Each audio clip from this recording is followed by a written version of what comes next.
നാട്ടിലെ ഹോട്ടലൊക്കെ പൊറോട്ടയുടെ കൂടെ കിട്ടുന്ന നല്ല കുറുകിയ ചാറോട് കൂട്ടുള്ള മീൻ കറിയില്ലേ, ആ സ്പെഷ്യൽ മീൻ കറി റെസിപ്പിയാണ് ഇന്ന് ഷെയർ ചെയ്യാൻ പോകുന്നത്. അപ്പോൾ അതിനായിട്ട് മഞ്ഞൾപ്പൊടി, ഉപ്പ്, കുറച്ച് വെള്ളം ചേർത്തിട്ട് മീനൊന്ന് മാരിനേറ്റ് ചെയ്തെടുക്കുക. ഞാൻ അയലയാണ് എടുത്തിട്ടുള്ളത്. അത് കുറഞ്ഞ എണ്ണയിൽ അങ്ങോട്ട് ഫ്രൈ ആക്കി എടുക്കുക.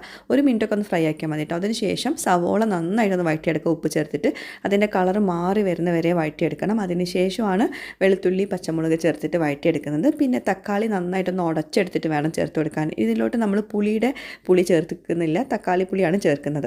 പിന്നെ ആവശ്യത്തിന് ഉപ്പ് ചേർത്തിട്ട് നന്നായിട്ട് ഈ ഒരു മസാല കുക്ക് ചെയ്തെടുക്കണം. ഇത് നന്നായിട്ട് കുക്കായ ശേഷമാണ് നമ്മൾ മസാലപ്പൊടികൾ ചേർത്ത് കൊടുക്കുന്നത്. അത് മഞ്ഞൾപ്പൊടി, മുളക് പൊടി, മല്ലിപ്പൊടി എല്ലാം കൂടി കുറഞ്ഞ വെള്ളത്തിലൊന്ന് പേസ്റ്റ് ആക്കിയിട്ട് വേണം ചേർത്ത് കൊടുക്കാൻ.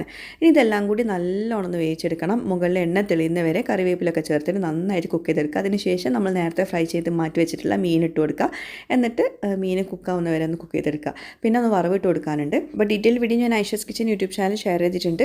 അപ്പോൾ എല്ലാവരും ട്രൈ ചെയ്യുക, ഫീഡ്ബാക്ക്സ് അറിയിക്കുക. താങ്ക്